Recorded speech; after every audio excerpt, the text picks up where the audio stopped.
que eu gostaria de tratar agora, ainda em termos teóricos, é da responsabilidade criminal. As ciências criminais, justamente por tratarem de bens mais fundamentais da vida, ou de tratarem bens assim de maior vulnerabilidade ou maior importância, tem alguns princípios norteadores diversos dessas áreas que nós tratamos até aqui. Eu vou citar aqui uma observação feita pela professora Maria Luísa Gorga a respeito do tema. Analisando a questão à luz do Código Penal, é evidente que a responsabilidade pelo fato recai sobre aqueles que lhe deram causa. Dessa forma, na prática do ato que ocasionou lesão a bem jurídico, o residente, via de regra, será responsável por suas ações ou omissões, bem como será o preceptor, posto que o seu dever é zelar pelos pacientes a seus cuidados e vigiar as condutas dos residentes. Bem, até aqui não é dito nada de novo, até se assemelha ao parecer do CREMESP. Mas ela continua. Por outro lado, caso o residente atue seguindo orientações do preceptor e no estrito cumprimento destas ocorram danos ao paciente, poderá ser excluída a responsabilidade do residente caso se verifique, no caso concreto, que lhe era impossível prever o resultado confiando nos conhecimentos do seu preceptor. E mais, o preceptor responde tanto pelas suas orientações como por sua omissão em fiscalizar os atos de seus residentes, podendo mesmo responder exclusivamente por eventos lesivos que venham a ocorrer. Então, o que a gente observa aí é algo que vai nortear todo o nosso estudo. Qualquer tipo de discussão a respeito da responsabilidade dos médicos residentes ou do preceptor, dos preceptores ou da equipe, é abarcado por aquilo que nós chamamos de responsabilidades por atos em equipe.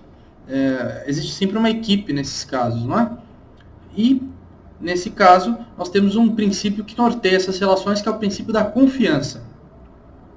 Ele basicamente descreve o seguinte: em qualquer ato por equipe, você tem sempre como premissa fundamental o entendimento de que todos os envolvidos são capazes de desenvolver a sua atividade de forma mais hábil possível, respeitando a ciência médica no seu estado mais avançado, a chamada lex artis.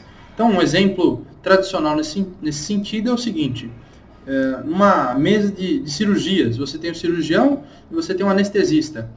Um deve ter plena confiança de que o outro vai exercitar o seu ofício e a sua especialidade da melhor forma possível. Não cabe ao cirurgião entender as minúcias do que o anestesiologista está fazendo, nem vice-versa, o anestesista, perdão. E agora o ponto é, eles só poderão ser responsabilizados um pelo outro caso exista um erro grosseiro e que cada um deles deveria notar logo de início.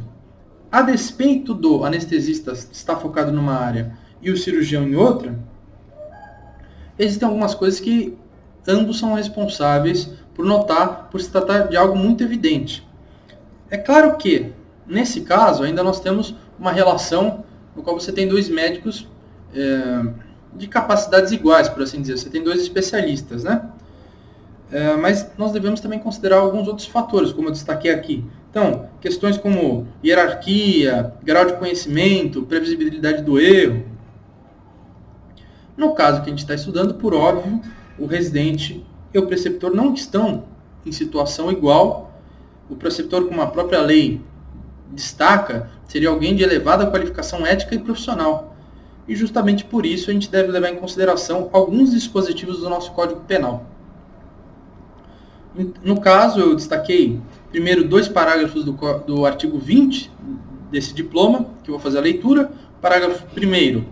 É isento de pena quem, por erro plenamente justificado pelas circunstâncias, supõe situação de fato que, se existisse, tornaria a ação legítima. Não há isenção de pena quando o erro deriva de culpa e o fato é punível como crime culposo. Bem, a gente tem que focar aqui no primeiro trecho, não é? Então, você tem uma certa circunstância no qual você talvez tenha um médico preceptor indicando exatamente o que deve ser feito. No parágrafo 2º, responde pelo crime o terceiro que determina o erro. Então, aqui você tem um terceiro, eventualmente, que cria uma circunstância ou dá uma ordem que justamente faz com que o erro ocorra. No artigo 22 do mesmo diploma, muito obrigado.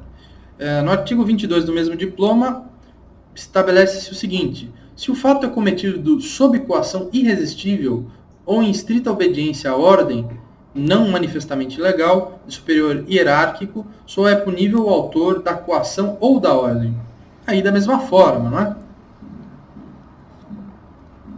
Enfim, todos esses artigos, eles justamente observam situações no qual uma certa pessoa com um grau de influência determina um erro, um dano e até mesmo um crime. E é isso que nós temos que ter em mente, ok?